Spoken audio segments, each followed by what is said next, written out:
രാഹുൽ ഗാന്ധിയെ പ്രതിപക്ഷ നേതാവായി തെരഞ്ഞെടുത്തിരിക്കുന്നു എന്നുള്ള വിവരമാണ് ഏറ്റവും ഒടുവിലായി പുറത്തുവരുന്നത്. കോൺഗ്രസ് അധ്യക്ഷൻ മല്ലികാർജ്ജുൻ ഖർഗെയുടെ വസതിയിൽ ചേർന്ന ഇന്ത്യ മുന്നണി യോഗത്തിലാണ് തീരുമാനം ഉണ്ടായിരിക്കുന്നത്. അല്പസമയം മുമ്പാണ് യോഗം പൂർത്തിയായത്. അതിനുശേഷം നേതാക്കൾ പുറത്തുവന്ന് തീരുമാനം അറിയിക്കുകയായിരുന്നു. കെ.സി. വേണുഗോപാലിന്റെ പ്രതികരണത്തിലേക്ക് ആദ്യം. അതായത് കോൺഗ്രസ് പാർലമെന്ററി പാർട്ടി അധ്യക്ഷ ശ്രീമതി സോണിയാഗാന്ധി രാഹുൽ ഗാന്ധിയെ ലോക്സഭയിലെ പ്രതിപക്ഷ നേതാവാക്കി നിയമിച്ചുകൊണ്ടുള്ള കത്ത് പ്രോടൈം സ്പീക്കർ ഭർത്തൃഹരി മഹ്താബിന് എത്തിച്ചു കൊടുത്തിട്ടുണ്ട്. അങ്ങനെയല്ലെന്ന് ഇത് നിങ്ങളുടെ ഈ തീരുമാനം എങ്ങനെയാണ് വരേണ്ടത്? കോൺഗ്രസ് പാർട്ടിയാണ് തീരുമാനിക്കേണ്ടത്. പാർട്ടി നേതാവിനെ തീരുമാനിക്കുന്ന പ്രൊസീജിയറാണ്. പിന്നെ ഓട്ടോമാറ്റിക്കലി ഏറ്റവും വലിയ ഒറ്റക്കക്ഷിയുടെ നേതാവ് ലീഡർ ഓഫ് ഓപ്പോസിഷൻ ആവും. അതാണ് അതിൻ്റെ പ്രൊസീജിയർ. ഇന്ന് ചേർന്ന യോഗം അതല്ലല്ലോ ചർച്ച ചെയ്യുന്നത്. ഇന്ന് ചേർന്ന യോഗം ചർച്ച ചെയ്യുന്നത് സ്പീക്കർ ഇലക്ഷനാണ്. അതിന് എല്ലാ അംഗങ്ങളെയും പങ്കെടുപ്പിക്കാൻ തീരുമാനിച്ചിട്ടുണ്ട്. എല്ലാ പാർട്ടികളും ഉണ്ടായിരുന്നു. ഡെപ്യൂട്ടി സ്പീക്കർ സ്ഥാനം നൽകിയാൽ പത്രിക പിൻവലിക്കുമോ? ഇത്രേ ഉള്ളൂ. അതെല്ലാം തീർന്നല്ലോ. അവരെല്ലാം പങ്കെടുത്തല്ലോ. നിങ്ങൾ പിന്നെ പറയുന്നത് അവരെല്ലാം പങ്കെടുത്തല്ലോ.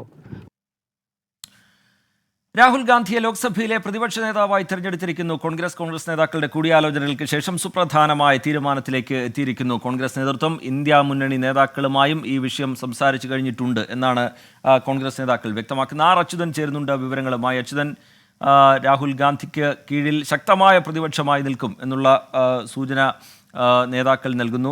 കഴിഞ്ഞ തവണ പ്രതിപക്ഷ നേതാവ് ഇല്ലായിരുന്നെങ്കിൽ ഇത്തവണ രാഹുൽ ഗാന്ധി തന്നെ ലോക്സഭയിൽ പാർട്ടിയെ പ്രതിപക്ഷത്തെ നയിക്കാൻ പോകുന്നു. വിശദാംശങ്ങൾ എന്താണ്? നേതാക്കൾ പ്രതികരിച്ചത് എങ്ങനെയാണ് അച്യുതൻ?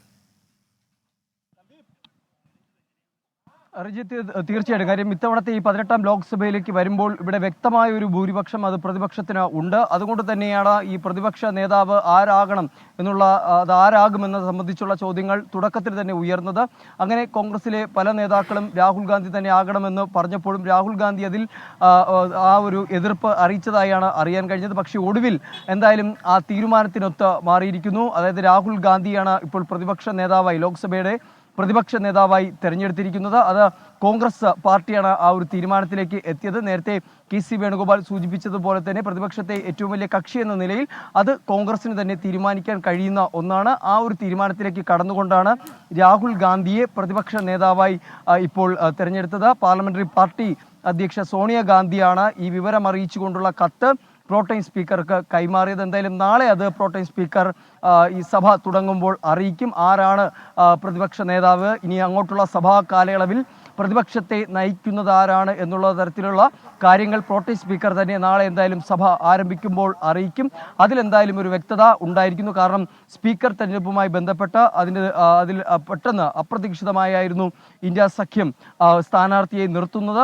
തൊട്ടു പിന്നാലെ അതുമായി ബന്ധപ്പെട്ടുള്ള പലതരത്തിലുള്ള വാർത്തകളും ഉണ്ടായി. എന്തായാലും അതിനുശേഷം, അതായത് പൊതുവെ സ്പീക്കർ തെരഞ്ഞെടുപ്പ് കഴിയുമ്പോൾ ആ കൂട്ടത്തിൽ തന്നെ പ്രതിപക്ഷ നേതാവ് ആരാണെന്നുള്ളത് അറിയിക്കേണ്ടതുണ്ട്. ആ ഒരു പ്രൊസീജിയർ കണക്കിലെടുത്തുകൊണ്ട് തന്നെയാണ് ആ ഒരു പ്രഖ്യാപനത്തിലേക്ക് കൂടി കോൺഗ്രസ് പാർട്ടി ഇപ്പോൾ കടന്നത്. അതിപ്പോൾ രാഹുൽ ഗാന്ധിയെ തെരഞ്ഞെടുത്തിരിക്കുന്നു. മറ്റൊന്ന്, ഇന്ന് ചേർന്ന ഇന്ത്യ യോഗം അത് ഈ ഒരു പ്രതിപക്ഷ നേതാവ് ആരാകണമെന്ന് സംബന്ധിച്ചുള്ള ചർച്ചകളല്ല അതുമായി ബന്ധപ്പെട്ട് നടന്നത്. മറിച്ച് നാളത്തെ ഈ സ്പീക്കർ തെരഞ്ഞെടുപ്പുമായി ബന്ധപ്പെട്ടുള്ള കാര്യങ്ങളാണ് ചർച്ച ചെയ്തത്. എന്നാൽ അതുമായി ബന്ധപ്പെട്ട പല TMC അടക്കം എതിർപ്പറിയിച്ച കാര്യങ്ങളോട് അവരെല്ലാം ഒപ്പം നിന്നു. ഇന്നത്തെ യോഗത്തിൽ അവരുണ്ടായിരുന്നു എന്നുള്ളതാണ് കെ.സി. വേണുഗോപാൽ നൽകിയ മറുപടി. മറ്റൊന്ന്, ഈ ഡെപ്യൂട്ടി സ്ഥാനം നൽകിയാൽ പത്രിക പിൻവലിക്കുമോ എന്ന കാര്യത്തിൽ ഇപ്പോഴും ഒരു വ്യക്തത ഇല്ല. എന്തായാലും അത്തരം കാര്യങ്ങൾ ഒരു പക്ഷേ ഇനിയും അവർ കൂടി ആലോചിച്ചിരിക്കും.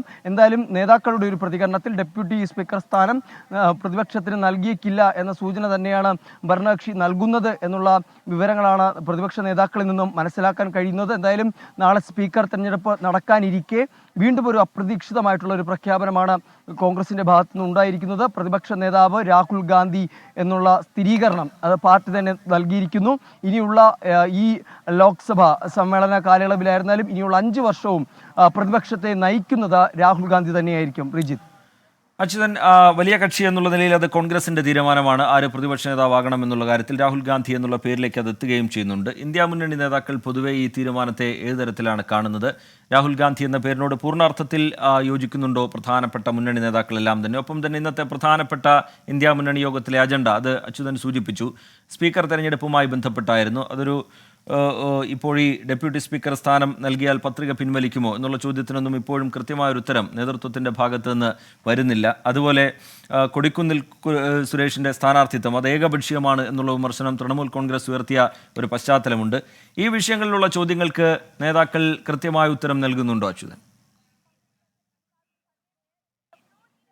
റീജിത്ത് സൂചിപ്പിച്ച ആദ്യത്തെ ചോദ്യമായിട്ടുള്ള ഈ രാഹുൽ ഗാന്ധിയുടെ ആ ഒരു തെരഞ്ഞെടുക്കൽ, അതിൽ ഇന്ത്യ സഖ്യത്തിന്റെ അഭിപ്രായം എന്താണെന്നുള്ളത്, അതായത് KC വേണുഗോപാൽ പറഞ്ഞത് അത് പാർട്ടിയുടെ അവകാശമാണ്. കാരണം പ്രതിപക്ഷത്തെ ഏറ്റവും വലിയ കക്ഷി എന്ന നിലയിൽ അവർക്ക് തന്നെ ആ തീരുമാനമെടുക്കുവാനുള്ള ശേഷിയുണ്ട് എന്നുള്ളതാണ് സംഘടനാ ജനറൽ സെക്രട്ടറി ആയിട്ടുള്ള KC വേണുഗോപാൽ അറിയിച്ചത്. ആ തീരുമാനം, ആ ഒരു അവകാശം അത് കണക്കിലെടുത്തുകൊണ്ടാണ് എല്ലാ ഭൂരിപക്ഷ പാർട്ടി നേതാക്കളുടെയും പാർട്ടിയിലെ തന്നെ ഭൂരിപക്ഷ നേതാക്കളുടെയും അഭിപ്രായം കണക്കിലെടുത്ത് രാഹുൽ ഗാന്ധിയെ തന്നെ ആ സ്ഥാനത്തേക്ക് നിയമിച്ചത്, അല്ലെങ്കിൽ ആ പ്രതിപക്ഷ സ്ഥാനം രാഹുൽ ഗാന്ധിക്ക് നൽകിയത്. തുടക്കത്തിൽ രാഹുൽ ഗാന്ധി തന്നെ അതിലൊരു എതിർപ്പ് അറിയിച്ചതായി പല നേതാക്കളും പ്രതികരിക്കുകയുണ്ടായി. എന്നാൽ അവസാന ഘട്ടത്തിൽ നാളെ സ്പീക്കർ തെരഞ്ഞെടുപ്പ് നടക്കാനിരിക്കെ രാഹുൽ ഗാന്ധി അതിൽ സമ്മതം അറിയിച്ചു എന്ന് തന്നെയാണ് ഇപ്പോൾ വ്യക്തമായത്.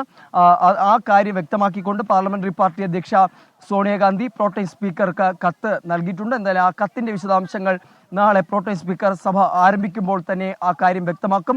ആരായിരിക്കും ഇനിയുള്ള 5 വർഷം പ്രതിപക്ഷത്തെ നയിക്കുക എന്ന ആ പേര്, രാഹുൽ ഗാന്ധി എന്ന പേര്, നാളെ സഭ തുടങ്ങുമ്പോൾ പ്രോട്ടേം സ്പീക്കർ അതവിടെ പ്രഖ്യാപിക്കും. ഒപ്പം തന്നെ ഈ കൊടിക്കുന്നിൽ സുരേഷിനെ സ്പീക്കർ സ്ഥാനത്തേക്ക് നിർണയിച്ചത് സംബന്ധിച്ചുള്ള ചില അതൃപ്തികൾ, പക്ഷേ അതിൽ പ്രതികരിച്ചത് ആ ഭിന്നത പ്രകടിപ്പിച്ച പാർട്ടികൾ ഇന്നത്തെ ഇന്ത്യ സഖ്യത്തിന്റെ യോഗത്തിൽ പങ്കെടുത്തു എന്നുള്ളതാണ്. കാര്യം TMCയുടെ പങ്കാളിത്തം ഇന്നത്തെ യോഗത്തിൽ ഉണ്ടായിരുന്നു. അപ്പോൾ അത് പങ്കെടുത്തു, ആർക്കും പ്രശ്നമൊന്നുമില്ല എന്ന തരത്തിൽ തന്നെയാണ് ആ പ്രതികരണങ്ങൾ വരുന്നത്. എന്തായാലും നാളെ സ്പീക്കർ തെരഞ്ഞെടുപ്പ് നടക്കാനിരിക്കുകയാണ്. അതുമായി ബന്ധപ്പെട്ടിട്ടുള്ള തന്ത്രങ്ങളും മറ്റ് രാഷ്ട്രീയ നീക്കങ്ങൾ അത് ഏത് തരത്തിലായിരിക്കണം എന്ന സംബന്ധിച്ചുള്ള കാര്യങ്ങളിലെല്ലാം തന്നെയാണ് ഇന്ന് ആ തീരുമാനം കൈക്കൊണ്ടത്. ഒറ്റക്കെട്ടായി പോരാടുവാനും ഈ സ്പീക്കറെ പിന്തുണയ്ക്കുവാനും, നിലവിലെ സ്പീക്കർ സ്ഥാനാർത്ഥിയായിട്ടുള്ള കൊടിക്കുന്നിൽ സുരേഷിനെ പിന്തുണയ്ക്കുവാനുമുള്ള തീരുമാനം ഇന്നത്തെ യോഗത്തിൽ ഉണ്ടായിട്ടുണ്ട്. അതുമായി മുന്നോട്ട് പോകാൻ തന്നെയാണ് എല്ലാ പാർട്ടി നേതാക്കളും ഇപ്പോൾ കൈക്കൊണ്ടിരിക്കുന്ന തീരുമാനം. എന്തായാലും നാളെ സ്പീക്കർ തെരഞ്ഞെടുപ്പ് നടക്കാനിരിക്കെയാണ് ഈ പ്രതിപക്ഷ നേതാവായി രാഹുൽ ഗാന്ധിയെ കൂടി തെരഞ്ഞെടുത്തിരിക്കുന്നത്. റീജിത്ത്, അച്യുതൻ, ഈ ഡെപ്യൂട്ടി സ്പീക്കർ പദവി അത് സംബന്ധിച്ച് വഴങ്ങേണ്ടതില്ല എന്ന് തന്നെയാണ് ഭരണപക്ഷത്തിന്റെ നിലപാടെന്ന് തോന്നുന്നു അല്ലേ അച്യുതൻ?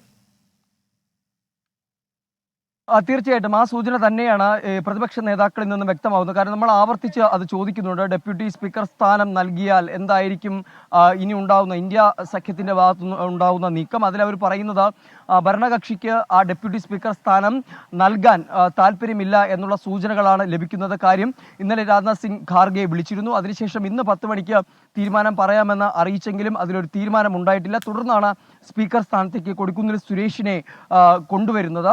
എന്തായാലും അത്തരം കാര്യങ്ങൾ, അതായത് ഡെപ്യൂട്ടി സ്പീക്കർ സ്ഥാനം സംബന്ധിച്ച് അതൊരു തീരുമാനം അത് ഭരണകക്ഷി അറിയിച്ചിട്ടില്ല. ഒരുപക്ഷെ അത് TDPക്ക് നൽകുവാനുള്ള നീക്കങ്ങൾ ഒരു സൈഡിൽ നടക്കുന്നതായുള്ള സൂചനകൾ കൂടിയുണ്ട്. എന്തായാലും ആ ഘട്ടത്തിലാണ് സ്പീക്കർ സ്ഥാനത്തേക്ക് ഒരു സ്ഥാനാർത്ഥിയെ ഇന്ത്യ സഖ്യം തന്നെ പ്രഖ്യാപിക്കുന്നത്. എന്നാൽ ഏതെങ്കിലും തരത്തിൽ ഡെപ്യൂട്ടി സ്പീക്കർ സ്ഥാനം നൽകിയാൽ പത്രിക പിൻവലിക്കുമോ എന്ന കാര്യത്തിൽ ഇപ്പോഴും അതിലൊരു തീരുമാനം എന്തായാലും കൈക്കൊണ്ടിട്ടില്ല. ഡെപ്യൂട്ടി സ്പീക്കർ ഡൽഹിയിൽ നിന്ന് വിവരങ്ങൾ നൽകുകയായിരുന്നു. രാഹുൽ ഗാന്ധിയെ ലോക്സഭയിലെ പ്രതിപക്ഷ നേതാവായി തെരഞ്ഞെടുത്തിരിക്കുന്നു കോൺഗ്രസ് നേതൃത്വം. കോൺഗ്രസ് അധ്യക്ഷൻ മല്ലികാർജ്ജുൻ ഖർഗെയുടെ വസതിയിൽ ചേർന്ന യോഗത്തിലാണ് അത് സംബന്ധിച്ച തീരുമാനത്തിലേക്ക് എത്തിയിരിക്കുന്നത്. ഇന്ത്യ മുന്നണി നേതാക്കളുടെ സാന്നിധ്യം കൂടി അവിടെ ഉണ്ടായിരുന്നു എന്നുള്ളത് ശ്രദ്ധേയമാണ്. ഇന്ത്യ മുന്നണി യോഗത്തിൽ ചർച്ചയായത് പ്രധാനമായും നാളത്തെ സ്പീക്കർ തെരഞ്ഞെടുപ്പുമായി ബന്ധപ്പെട്ടുള്ള വിഷയമാണ്. ഡെപ്യൂട്ടി സ്പീക്കർ പദവിയിൽ ഭരണപക്ഷം വഴങ്ങില്ല എന്നുള്ള കാര്യം ഏതാണ്ട് ഉറപ്പായി കഴിഞ്ഞിരിക്കുന്ന പശ്ചാത്തലത്തിൽ തുടർ നീക്കങ്ങൾ എങ്ങനെ വേണം എന്നുള്ള കാര്യത്തിലും നേതാക്കൾ തമ്മിൽ ചർച്ചയുണ്ടായിരുന്നു. അച്യുതൻ വിവരങ്ങൾ നൽകുകയായിരുന്നു ഡൽഹിയിൽ.